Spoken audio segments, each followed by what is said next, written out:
Welcome, everyone, to another episode of In Tune with tmill. You will now be encouraged and entertained. Nothing will change until you change something. We are here to change the status quo one more time with a friend to the room, family to the culture, Miss Madam Butterfly. How you doing this evening? I am lovely. Thank you for having me. How are you? Better than I deserve. It's been a long time. We should have did this a long time ago. So it's my fault that we just getting around to doing this. So thank you for your time and being here today. I appreciate you for having me. Awesome.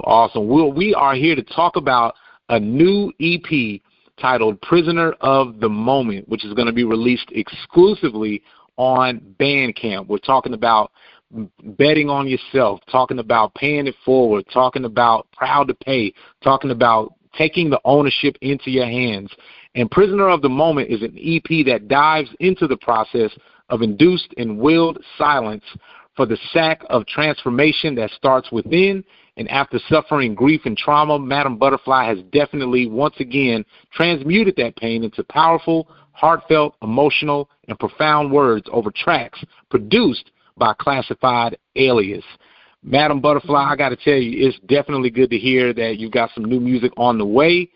And before we get started talking about the music, I want to ask you what emotions that you felt today, starting from the time you woke up until now. If you could take us through the emotions that you've felt today.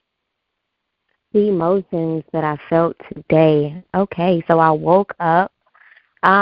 Today I was in a little bit of pain, so I had to sip on some tea this morning. And it felt very relaxing to do so. So I was relaxed at the first part of the day. Of course, after the day started, it got a little exciting. I'll use that. It was exciting, calming, very calming towards the latter part of the day, and just preparing these emotions back to exciting, because I was excited to jump on this interview with you. Outstanding. Cool. Now, how did the name Madam B come to fruition, and what does it mean, Madam Butterfly? And Madam Butterfly was a name that was given to me by my mother as a child. It was a nickname that has stuck with me throughout my entire life, and I decided to make it my moniker once I started doing music, because it was just me. I didn't think that I needed to go out and figure out a name. I'd already had one that resonated with me. Outstanding. How long has it been since you've released music from the last time we've heard from you, and how much unreleased music do you have? So the last time that I released music was Heal, which was the single that I released. I think that was 6 years ago. That was 6 years ago. Help Eliminate All Limitations? Yes, Help Eliminate All Limitations. That was 6 years ago, and I released the Evils, and my initial Madam Butterfly project came out. That was like a decade ago, so it's been a minute. It's been a while. Okay, but it's a lot of unreleased. I'm sorry. Go ahead. No, I was supposed to say, so it's a lot of, you got the Prince Vault, like you got 32 albums, like you sitting on? I never stopped writing. I never stopped being an artist behind closed doors, even when I stepped out of the light. So I do have a lot of material. I do. Now, is there a plan to release it? Now, I know there's going to be some that where, there's unreleased music, and people have to understand it's unreleased for a reason. But then there's some where it's unreleased that may never. There's the unreleased music that is just for you and maybe close family and friends, and then there's the unreleased music that you may plan to put out, and hopefully it does get out. So the unreleased that you may release, is there a plan to put some of that out? You know what? I was thinking about that the other day after listening to a few songs from back then, and I don't know, maybe one or two I will feel comfortable with introducing into the world. So, Got you. Okay, and I heard somewhere, and I can't remember quoted specifically from who, or where it originated from, but it basically came down to, a matter of fact, where I heard it from was DJ Jazzy Jeff, but where he heard it from, I have no idea. But the saying was "die empty," and it's like, as a creator and as a expressionist, whether it's drawing, whether it's music, whether it's writing, these things, where it's like that encouragement to say, man, when we're gone, we're gone. And these things that we've created, that we've meant to share with people, we just all too often wind up dying with it. And so it's like your creations and your ideas or your beliefs, where it's like, just put it out there in some shape, form, or fashion.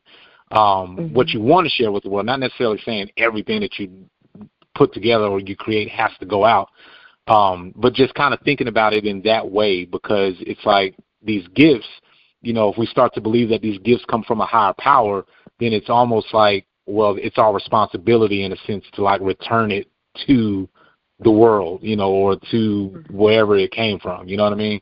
So just kind of, I thought I heard that, and I think about creating differently now, and I just wanted to share that with you and put that on your conscience.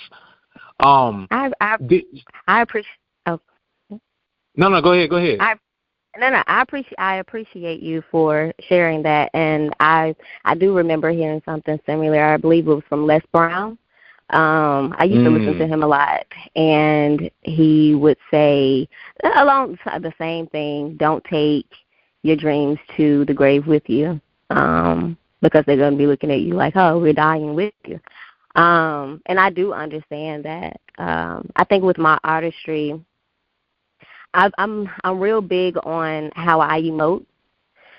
So the things that I've written behind closed doors, it's not that the message won't be released or that I won't get back to the message, but I want to present it in a certain manner, which was the reason why I didn't do a lot of recording throughout my grieving process, and time spent going within. Okay. And through that process, we're not going into specifics or anything, but the moment that you decided to transmute that pain, into visuals and music, if you could take us through that process of, kind of, in that moment where it's like you're wanting to, you're figuring it out, whether it's something you want to get out through drawing or through music, if you could take us a little bit through that moment of just coming to that decision and that choice and putting it out through that.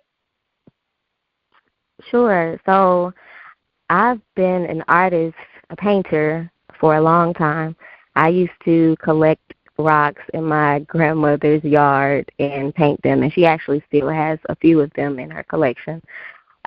So painting was always a love to me, as well as writing poetry and writing music, and all of that I would do simultaneously growing up. I would, either I would have the paintbrush in my hand or the pen in my hand. So I think that I've just become accustomed as an artist to doing that. And then over time, as concepts started to arise, and I carried those out through my art as well, it became a thing for me. So when it came to POTM, I knew exactly what I wanted to do. I knew exactly what I wanted to emote, and I knew how to do it and utilize all of my gifts. So I just sat down and I wrote it down and I executed it, and it came to fruition for me beautifully. Outstanding. So I'm going to take a short break and real quick make sure. Let's see. So, okay, funny question. Mm-hmm. So when I pressed record, did you hear it say recording started? Yes, I did. Okay, I did too. And the reason I'm asking for, I'm looking at the dashboard, and the recording button is in red, and it's like there's no indication that it is recording, and that's kind of freaking me out. So it's I know I heard it say it's recording, but it's not. Oh my goodness. So, and I don't want to press it again. It's one of them things. Like it's like if it is recording, cool. But if I press it and then it stops, I'm like. Can you if it stops? Can you use that if you do another recording? Can you add those, like connect those? Yeah, I can for sure, because that is really bugging me. Okay, so hold on. Let me hit this again and see if it says recording. Okay, I feel better now. Never mind. So it's not red. It's somebody that has no audio experience or whatsoever built this platform, because that thing is like light blue. And I'm going, oh, wow. It's not recording? Like, it's not red. It ain't flashing. It ain't, like, counting down. It ain't counting up. I'm like, oh, my goodness. So, anyway, we're good. Cool. So, I know at least if it stopped that it's gonna produce that file. So, cool. Sorry about that. Okay. No problem. So, picking back up, now, in deciding in that moment to express yourself through art and the music and transmuting those emotions, can you share with us why not keep it to yourself? Why come in that moment of vulnerability? Like some people may choose to either keep it to themselves or to share it with others. So can you talk about what drove you, or just what brought you to that decision to say, hey, you know what, I'm going to be vulnerable in this moment and at least share some of this with everyone? Powers greater than me spoke to me and told me it was time. And that was what I was waiting for. And I knew that once I heard that, it was no letting up, no slowing down, no questioning, nothing. I didn't question it at all. Prior to wanting to release, I did a self-love journey, and that self-love journey really helped me clear my mind and push forward with a lot of things. So, and how many days was that? Because I was kind of watching that too. How many days was that? Yeah, that was a 12-week self-love journey. It was 12 weeks. Yeah. Yeah. Outstanding. Yeah. But I mean, how do you feel after that? 12 weeks of self-love, and whether somebody does it for a day, 2 days, a week, I can't imagine 12 weeks. The commitment, the dedication, but I have to assume that after, it's almost like anything else. As long as it's you're seeing it work and seeing the results, you just continue to do it. So how did you feel after that 12 weeks? I felt like I was back to me again. I felt like I was 100% me again. I dealt with a lot of grief and a lot of trauma over the years, and due to that, I kind of lost a bit of myself. So to be able to go through that journey, and that wasn't my first self-love journey that I went through. I've done multiple. It was literally just this one in particular where I felt God was talking to me and through me. And I wholeheartedly took that. And I did what I felt was being, presented to me to do. It's always been me. I've tried to put down the pen and the paintbrush and, like I said, just losing myself, and that it going back and finding myself and going back within and connecting to God, I made my way back here. So, yeah, it's a journey, definitely, for sure. And sharing it means everything to me because I know what it can do for others, because we all learn from each other. For sure. I would hope, and I'm sure, and I'm confident that this, with all the billions of trillions and whatever other, computation they have to put together to count people or whatever, and that ain't even a word, but however many people there are in this universe and world, there has to be someone that will hear this, will see the paintings, and know that they matter too, or they're being seen or heard or understood, or they see themselves, or they're like, she gets it. Finally somebody gets it, how I'm feeling or how I'm wondering or what you're thinking about. So I think at least that is worth, the journey, the putting it out and the creating it and everything like that.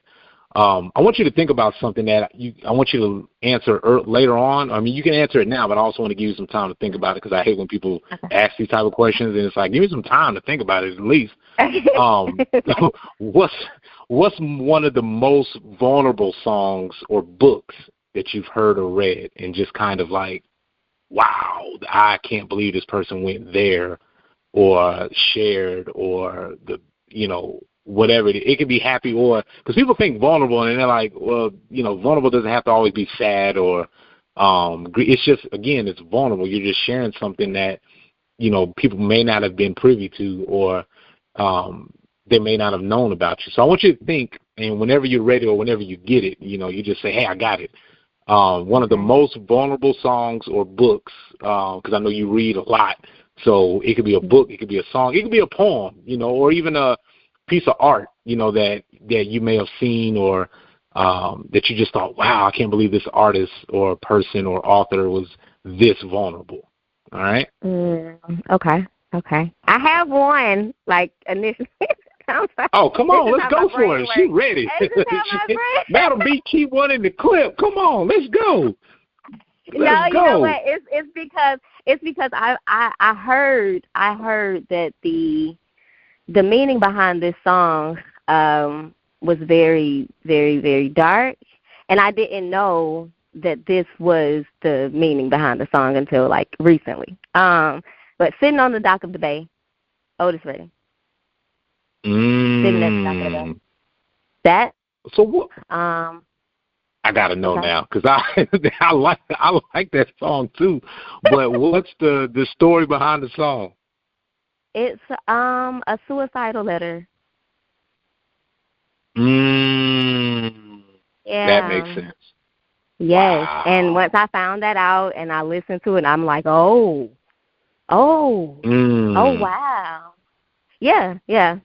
So if you haven't, go back, listen to the lyrics. Yeah. That's. I'm replaying them in my head. Like I'm zipping through the lyrics, and like every lyric that I get to, I'm like, yep. That. Wow. Yeah. Sheesh. And you know what? But it's so crazy. It's so crazy because that is great. That is amazing writing. First of all, that's amazing writing. But it also tells the story of how people really don't know how the artists bleed on these tracks, and a lot of artists do go through a lot of things. If you just think about it, like a lot of artists have had a lot of traumatizing stories. So it's a lot of songs that I feel like are like this, but we might dance to the songs, and we don't even know that this artist is like literally hurting. Yeah. Okay. Talking to Madam Butterfly about her new EP, Prisoner of the Moment. We're going to talk about the release date, talking about where you can get it, because we want you to buy it directly from the artist. We want you to, and there's also a collection of art that we're going to talk about as well. So let's get into the track listing. How many tracks, and can you take us through the track listing and just anything you want to share about the track? Sure. So POTM, Prisoner of the Moment, has 7 tracks produced by Classified Alias. Excuse me, let me say that over. Yeah. POTM has 7 tracks produced by Classified Alias, Born Again, Madam Butterfly, Ancestors Path, To the Light, Beretta Interlude, This Is Home, and the full Beretta song are the titles to the tracks. The album concept is restoration and rebirth, really going and doing the inner work to find out endless things about yourself. So each song basically is a journal, a peek into my journal and into my journey is raw and direct. I give a lot of I pay a lot of homage to my ancestors, and it's basically the vibe of my journey. You will feel through these tracks. Born Again is the first track. It opens up with a poem, and it basically entails the beginning of my journey, my prayers, and highlights the album pretty much. So it's a good introduction to the album. And then once you get to Beretta, you'll be ready for the album, the actual album that we'll be releasing. Outstanding. Okay. Now, in addition to the music, there's an art collection. Let's talk about the art collection and its purpose. Okay. So the art collection is, hold on one second. So the project has an art collection as well that will be available for purchase late October. The art collection is it's an abstract visualizer for the project. Like I said, it will be available through my website, which is www.madetoheal.world under the arts tab. So like I said, late October. And the art collection, like I said, coincides with the project. So each song on the project has a piece to go with it. And basically, you can meditate on the piece and explore my thoughts and feelings through these pieces. And also listen to the song as well. So that's the experience that I want people to have with this project. So call me crazy or slow, but I think this should come with some instructions. And I mean, like, yes. Like some, you know what I mean, to really give, because the thing with this is experiences like this, we consume music and art and experiences sometimes just it's way too fast. It's too, and then you got Spotify or streaming services where people don't know how to listen to albums anymore. They start skipping with track 3 and they go to track 5 and they start skipping around, and it's like, no, listen to it from track 1 all the way to track whatever.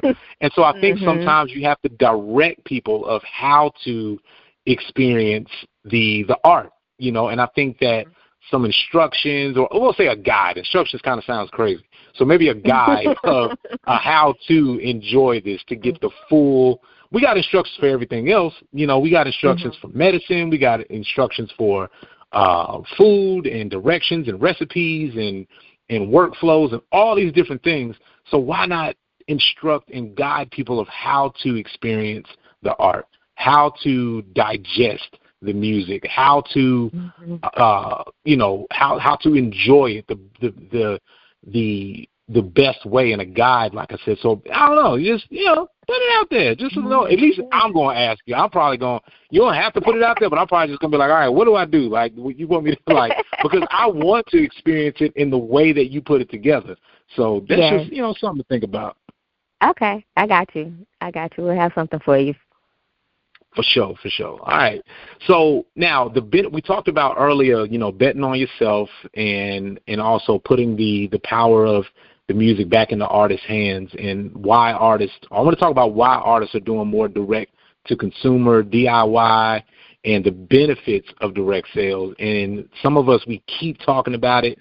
We keep putting it out there, and it seems like it's just going over people's heads or in one ear and out the other. But coming from you, an artist, in multiple realms of art, talk about the benefits of direct sales and doing it yourself and direct to consumer, and why so many artists are doing that.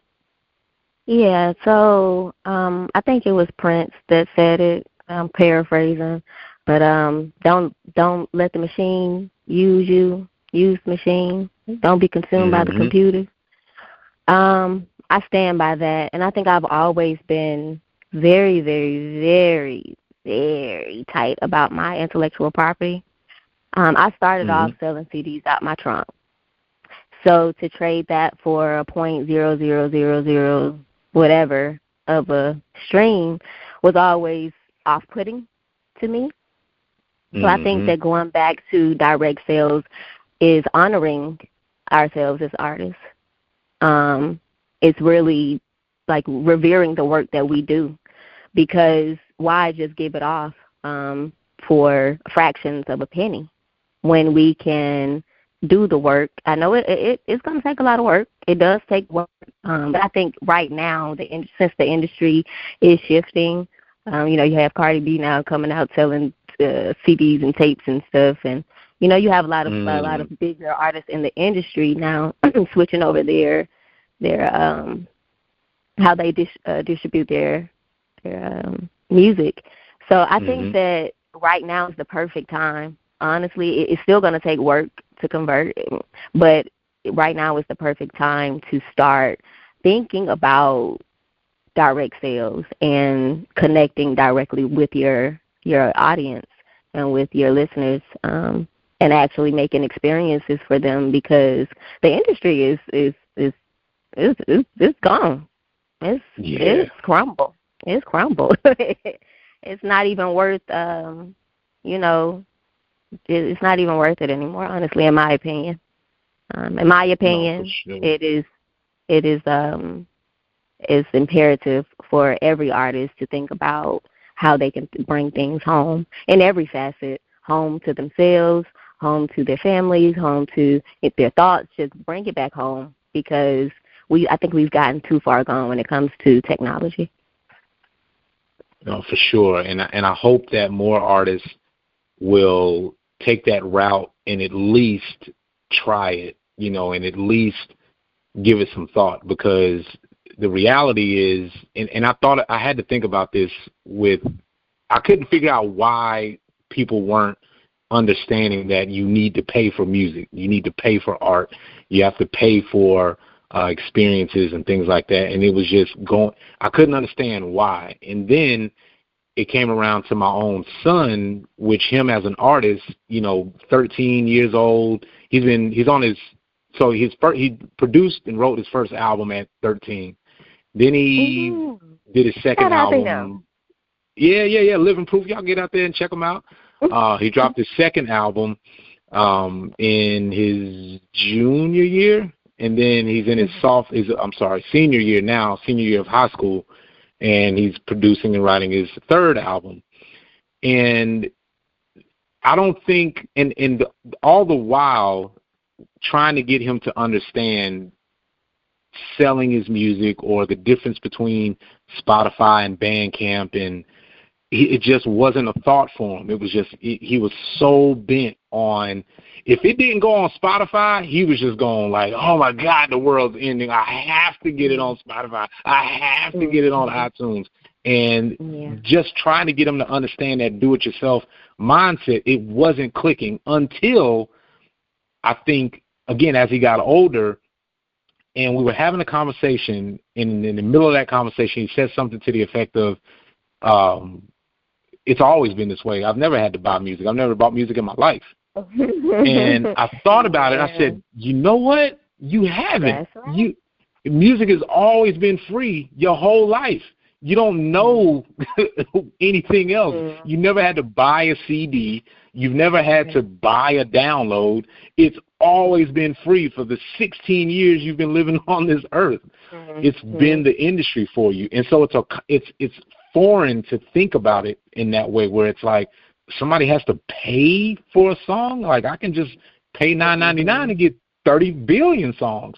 And so it didn't really click for him until maybe his senior year, where he started going the independent route and, starting to have delayed releases, and now understanding that, no, this is worth something, and that's why I say we have to train and develop and also teach consumers the difference between a McRib and ribs, or a steak at Waffle House and then a steak at a steakhouse, or a gumbo that you get at some gumbo place in the city versus your auntie and your uncle and them making some gumbo. It's a difference.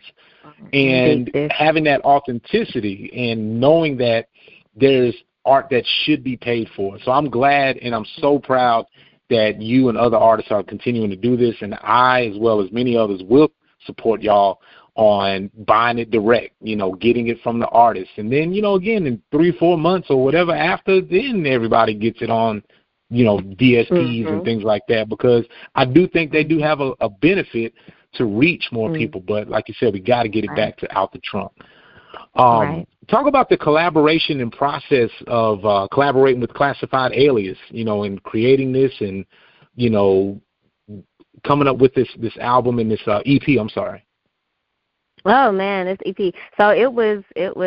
I reached out actually to a few people, and Classified Alias, aka Jacob Guyden, was one of the producers that reached back out to me, and it was, the chemistry was just there. Honestly, he's a good dude. He's a great guy, great husband. He is an amazing person, and he helped me bring this project to life. When I went to him initially, I had all of my ideas already down. He basically scored the writings and stuff that I'd already had, which was pretty dope. It was a dope experience working with him. Out of Birmingham, Alabama. Shout out B-Ham. Come on, B-Ham, yeah. Yes, live instruments. He plays several instruments, so you'll hear live instrumentation on the album. But yeah, very dope process working with him. That's what I'm talking about. All right, we're talking with Madam Butterfly about Prisoner of the Moment, an EP that is on the way, restoration and rebirth. I hope that you get it. I hope that you share it. I hope that you live with it. I hope that you consume it. I hope that you understand it. I hope that you dissect it. I hope that you sit with it and ask questions and really consume the art, also the art pieces, the art collections that are coming out with this. And when is the EP coming out again?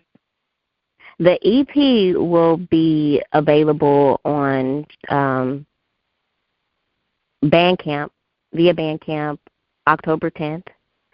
And the single will be dropping Saturday, September 20th. Madam Butterfly, the single, will be dropping on September 20th. Outstanding. Exclusively on Bandcamp. Yeah, I need the air horn. So, what's one of your favorite rap bars? What's one of your, because, I want people to be clear if you haven't heard Madam Butterfly rhyme, sing, speak, poet, or anything, trust and believe, I put her with anybody. It don't matter. Like any room, any MC, any lyricist. I try not to, the world has taught me to say female MC, but I hate that. I'm like, MC. She is an MC. I don't know if that's politically the way you're supposed to do it, but I'm like, she's an MC because male, female, alien don't matter. Madam B gets busy on the mic. That's love. That's love. I appreciate that. Is it from myself? A bar from myself? That I would say from yourself, and then also, just as a lyricist, a fan of lyricists or MCs or a song lyric, one of yours and then someone else's. Okay, so oh man, you put me on the spot with this one because it is a bar that I'm like, I spaz over every time I hear it, but I don't want to mess it up how he said it. It was Fonte. Oh man, what was the name of the song? I don't want to mess that bar up, but it's still the hardest bar I've ever heard. Now this is when he was with Lil Brother, or like when they like a new album or the old album. This was like maybe 2019. He did a collaboration with somebody, and I can never remember. Every time I think about it and try to remember it, I don't remember it. But when I'm just not thinking about it, I can. And it's so crazy because it was something along the lines of like, we're gonna let you cook because check this out, when it comes out, because I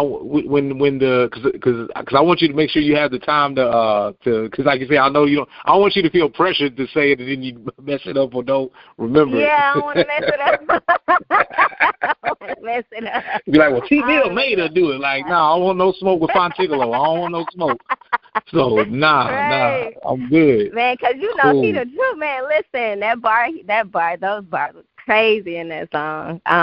But one from myself, off the top of my head, I just like this bar that I wrote, and it was, I don't typically lash out like extensions, but I'll pull them bags out like some optical serum. Now, come on. Yeah. Hold on. So DJ run it back. DJ run it back one more time. DJ run it back.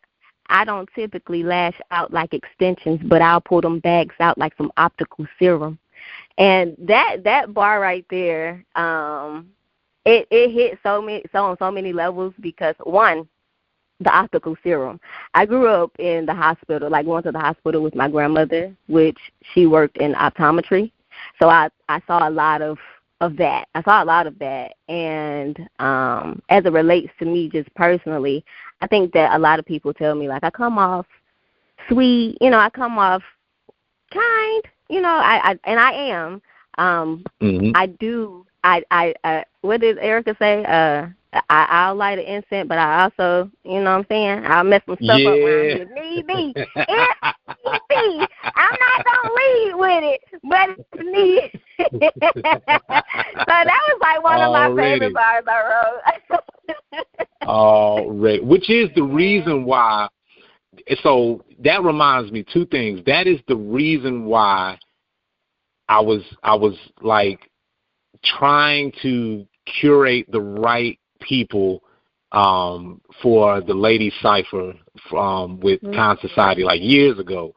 And we were trying to put together some MCs. Shout out to J Love, because J Love definitely helped me in getting that put together and all the family at Con Society. But I watched people, and it's just like, again, people try to judge a book by its cover, or they think, oh, well, this person's here, they probably rhyme like this, or this person's here, so they probably like this, and so on and so forth. So people see you and they go and they think, oh man, well, she's just, this, or she's, real kind and nice and sweet. She ain't gonna, break nothing. She ain't gonna, she ain't got no smoke, and then to hear you and watch you get on the mic, and I'm watching people's reactions to everyone rhyming. But since we're here, we're talking to you, we're going to talk about you. We're not talking about anybody else. I'm talking about just watching the reactions of whenever you would rhyme or respond or, jump in a cipher or perform a song, and just watching how you command the crowd, the being here sense of it, where it's like, all right, you've got everybody's attention. And again, MC being someone who moves the crowd, it's like, certain people can talk. You ever seen somebody talking and nobody's paying attention to them, and everybody's just doing their own thing, versus someone that as soon as they open their mouth, everybody turns around and they're like, who is that? Like, you've seen both. And so that's kind of what was happening in that moment, where people may have been looking at something else and they're going, wait a minute, who's that? Because it's the energy, or it's the, what did she just say?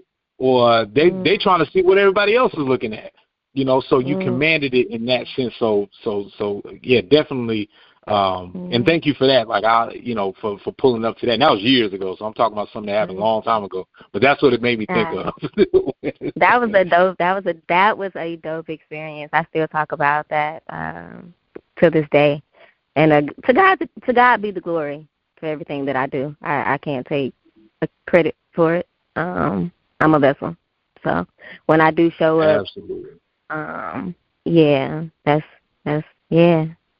appreciate that though, and I appreciate you inviting me out to that, and because that was like one of the first big events that I did when I stepped out with my first EP.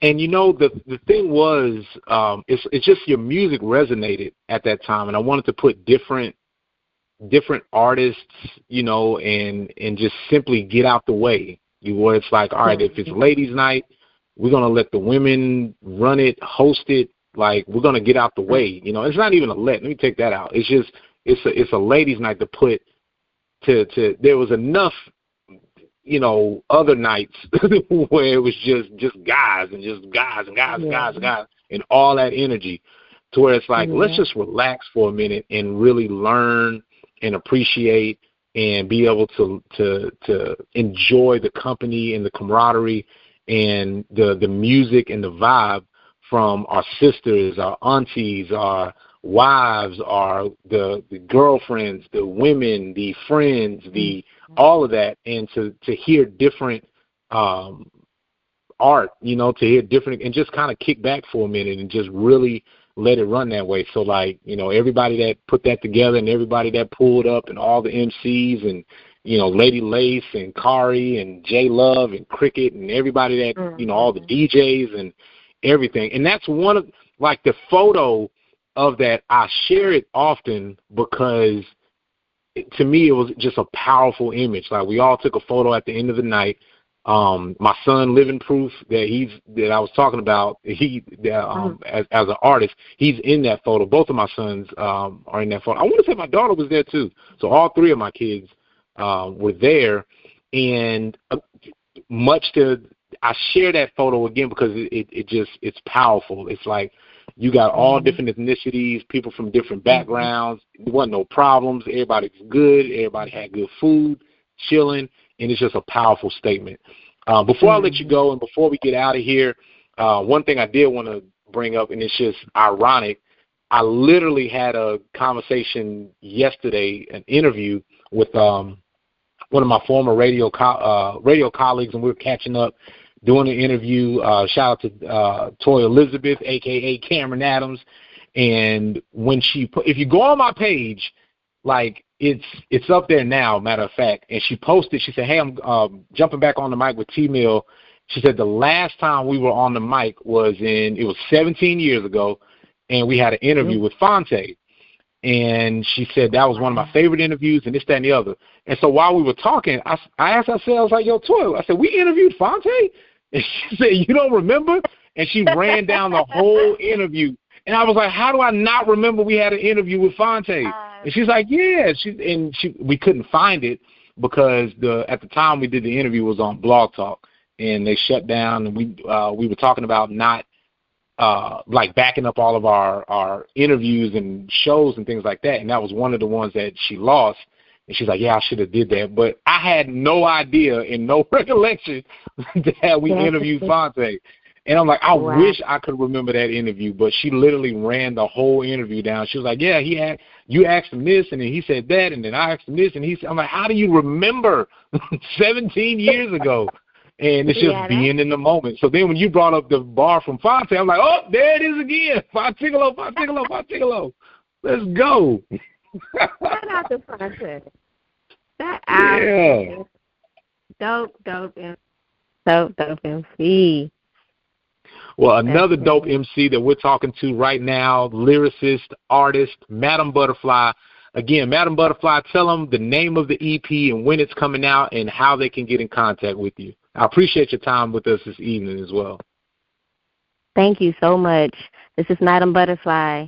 My new EP, POTM, Prisoner of the Moment, is a 7-track EP, a collaborative project with Classified Alias. It will be available via Bandcamp October 10th. Before that, Madam Butterfly, my new single, will be available via Bandcamp, exclusively via Bandcamp, September 20th. If you would like to keep up with me, visit my website at www.madetoheal.world and fill out the email form, to receive updates on release dates and upcoming events and projects. So my company, Made to Heal, has had a lot of my mental space and time over the years. I've always wanted to build a platform for healers and practitioners, and I've done just that. So if you are a healer or practitioner looking to hear more about the opportunity, please go to www.madetoheal.world. Scroll down and enter in your information, or simply email jdansby, that's JDANSBY, at madetoheal.world. And this all ties back into my artistry, because I've always revered healing, self-discovery, and self-mastery through art. So this is a good way to come together as a community, to build on a platform with other healers and people alike that are very in tune with self or want to go on that journey.